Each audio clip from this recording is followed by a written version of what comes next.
Yeah.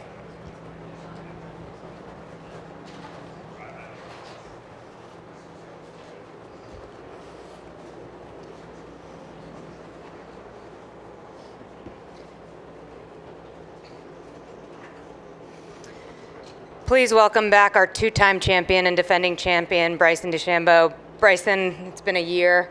You were recently with us back in Pinehurst. Just kind of some thoughts on last year's win and the past year. Yeah. It's been an amazing year. So grateful to have won the U.S. Open, worked hard to win at Pinehurst, and have been playing some good golf after that. Still fine-tuning. Working hard on my game. Played well this year in the majors, didn't get across the line in the Masters, the PGA. Won in Korea. It's just been a lot of fun, and the fan support, the people that, even out here this week, it's already crazy, and I love them. It's been a lot of fun.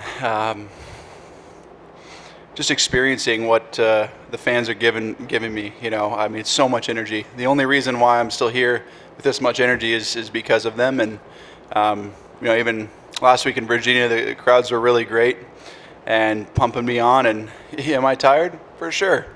But am I excited? I'm more excited than I am tired. You were here in 2016. You were here last week. Just some reaction to the golf course and how it's playing. Yeah, I think everybody knows this is probably the toughest golf course in the world right now, and you have to hit fairways, you have to hit greens, and you have to two-putt. Worst case scenario, and when you got those putts inside 10 feet, you got to make them. So it's a great test of golf. I'm looking forward to it. I'm sure everybody else is, and I think the person that wins this week is going to hit a lot of fairways and make a lot of putts. We're going to open up to questions. Jerry on the left. Bryson, you said after the PGA that you might have to tweak some equipment, maybe the ball, because of the wind. You had some, quote, tricks up your sleeve for Oakmont. Yeah. Have you adjusted anything? Have you made any tweaks?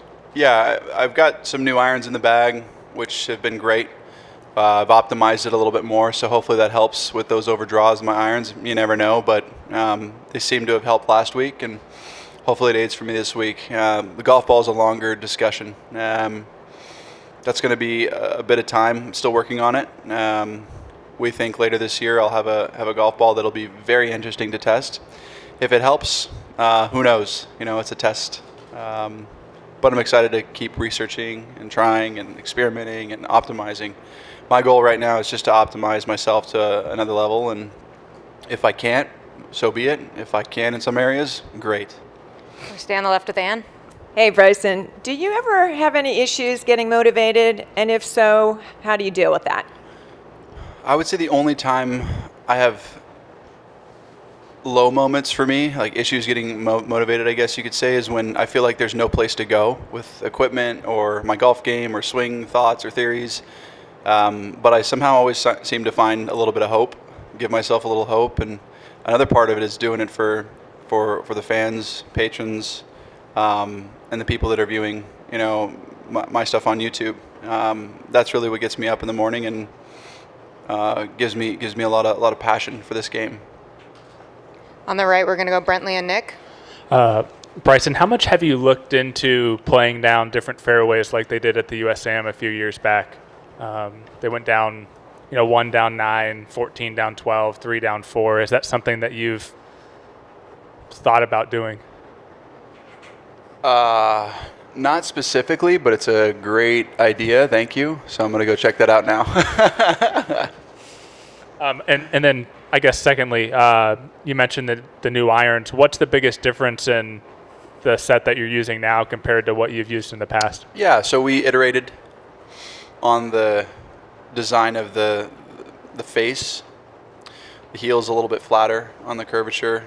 My face obviously has some curvature on the irons, and so we're just optimizing for the gear effect on the heel and on the toe based on the mass properties that are there. So like the heels doesn't gear effect as much on an iron at my speeds, and so hitting it on the heel, it got to be a little flatter, and then the toe has a little bit more roundness on it to account for that out there. And then I moved the CG out towards the toe. I've got such heavy grips and heavy golf shaft that it moves the CG of the club all the way to the heel, and so we try to offset that with that tungsten weight on the toe. It's very simply what it is. Nick? Bryson, I was curious, with 17-year-old Mason Howell in the field, what would you tell a 17-year-old Bryson? Learn how to hit it farther. I didn't realize how much of a tremendous advantage. Look, I'll say hitting it far, there's also a difficulty to it. You have to be ready. You have to be unafraid. You can't be scared of missing it offline. You have to be fearless in a sense. So I would say a few things are patience, continue to learn, be open-minded, learn from players that know what have worked before you've come around, and also just be grateful. Like, I think that's one thing. Yeah, I was so focused when I was 17 on being the best player I could be. I lost sight of how cool it was to be traveling the country at that time and playing golf. And, I lost a little bit of that. So I would say be grateful as well, especially being in the U.S. Open at that young of an age. That was like 4 years before, 4 or 5 years before I even played in the U.S. Open. In terms of like losing that, was there a certain age where you got that perspective back?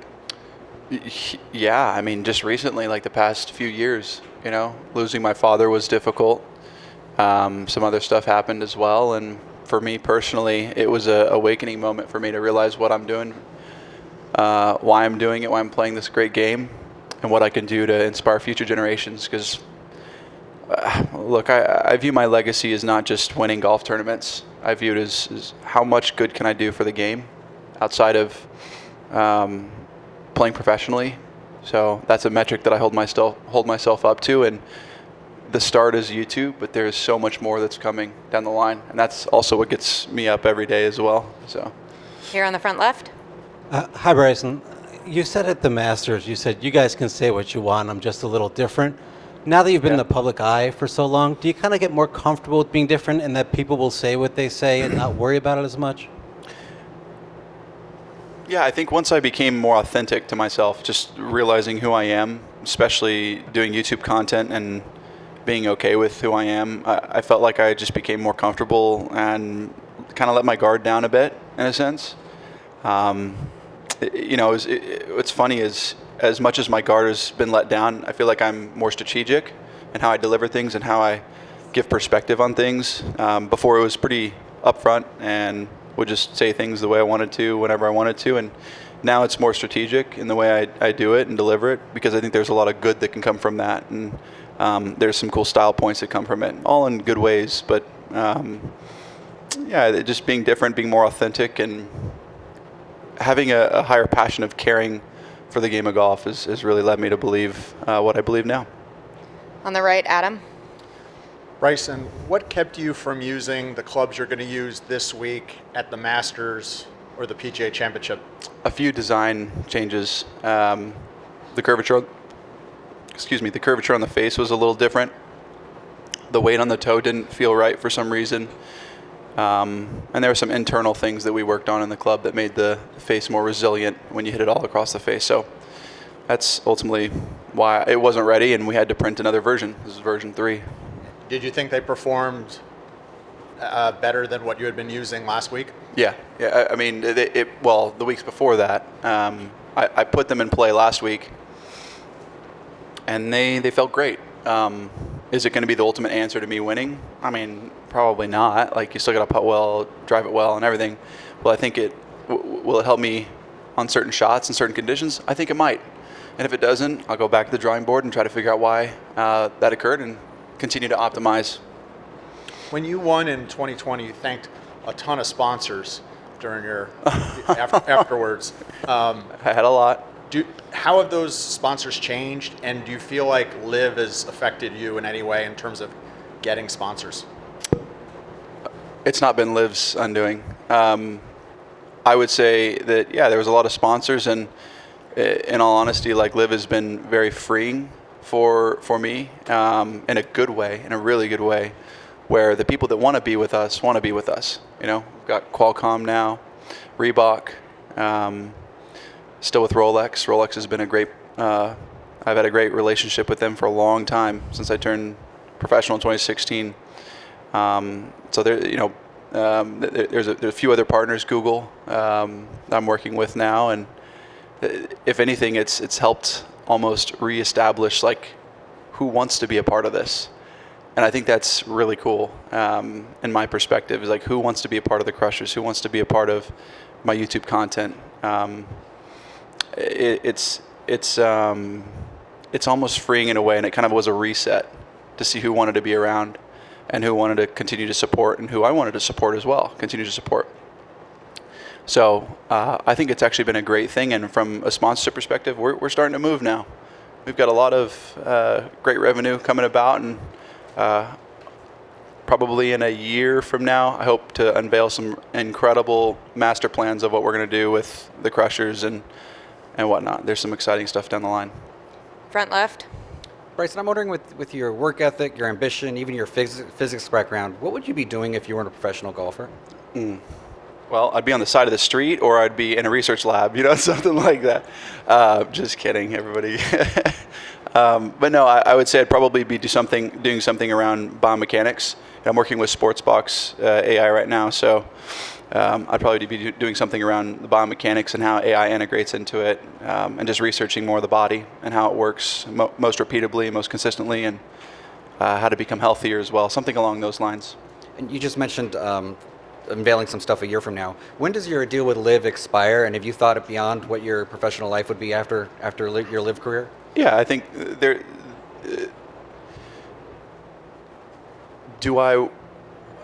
How do I phrase this? I would say that, yeah, next year is when it ends. We're looking to negotiate end of this year, and I'm very excited. They see the value in me. I see the value in what they can provide. And I believe we'll come to some sort of resolution on that, and super excited for the future. I think that, you know, LIV's not going anywhere. HE has been steadfast in his belief on team golf, and whether everybody believes in it or not, I think it's a viable option. I think it's a viable commercial option. You know, our team has been EBITDA positive for the past 2 years, so we're starting to grow and move in the right direction, just like TGL. You know, TGL has done a great job.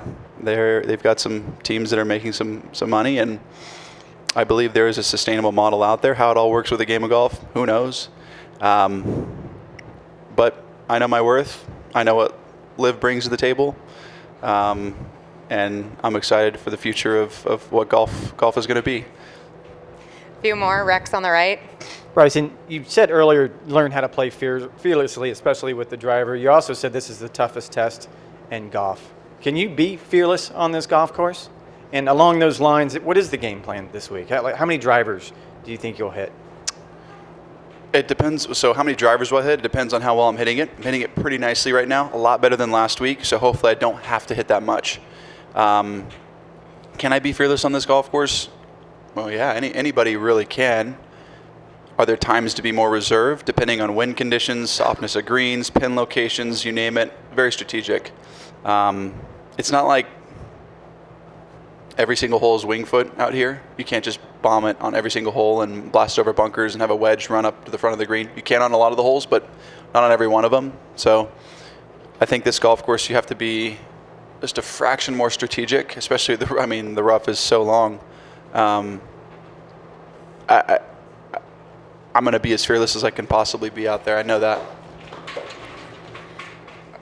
Up the middle, David. Bryson, is there any added pressure being the most recent LIV player to win a major and defending your title this week? I think for any golfer out here trying to win the U.S. Open, there's just as much pressure. You can put as much pressure on yourself as you want. I try to look at it as there's a lot of fans out there. I'm excited to showcase my skill sets and try to play the best golf I possibly can. And if that adds up to the lowest number out here, great. If not, I got to work harder. So that's the pressure I put on myself, is performing for the fans.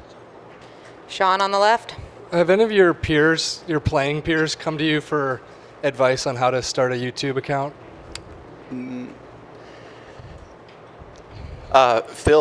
Phil Mickelson has been one of the only ones to do that. John Rahm's talked to me a little bit about it. He's busy with his family, and I totally respect that, admiration for that.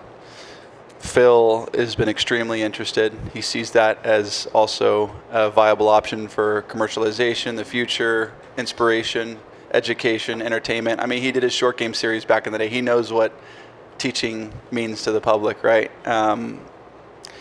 So he's been one that's talked to me a lot about that, and it's been fun to help a little bit. And then now he has Grant Horvat, and it's been great getting to help him a little bit. It's so funny because he's taught me a bunch in short game, so we kind of exchange ideas in that role. He teaches me a couple things out of the bunker, wedges, and I'll be like, all right, here's something that we do for our channel that makes it a little more interesting. So kind of fun stuff, and it's fun. I'll say it again, like playing with numerous content creators, whether it's Grant or Garrett or Bob Does Sports. Those guys are crazy, but you name it, they're awesome to play with. It gives great perspective, helps me, and I know I'm going on a bit of a tangent, but helps me become more comfortable in my own skin because I realize what I'm doing it for, and it's just fun to integrate with these guys that are creators, and you see their liveliness, and you're like, oh, I could use a little bit of that, and so it's like you're learning. It's a new space. I'm learning how to become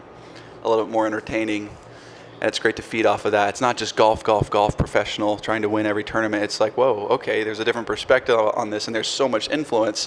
What are they doing that's influencing me it's allowing me to influence in a positive way, and I learn from them. So it's a lot of fun to actually learn from those guys. Could you tell us what advice you gave Phil for starting his YouTube account?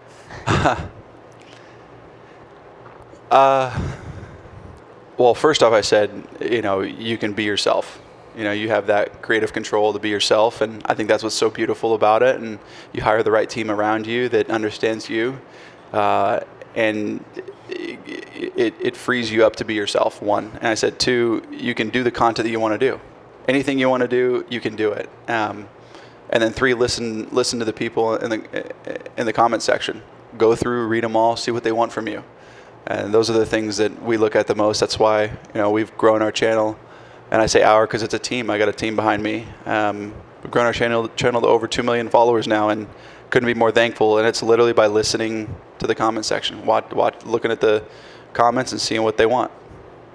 Last question. We're going to go front right here to Century First Tee Junior reporter Silas. Bryson, you have successfully reinvented the game of golf in so many different ways, both on and off the course. How do you want to be remembered? What a great question, first off. Great job. Second off, I hope that I can inspire kids like yourself that will become a gentleman one day. Kids like yourself to play golf, understand how great this amazing game is for developing relationships, and hopefully inspire you to play professionally and come out here and compete for a U.S. Open. Like that's my goal. That's what I hope a lot of us are here to do, but I know it's what I want to do. So hopefully I can do that for you and all your peers. Bryson, thanks for your time today. Thank you.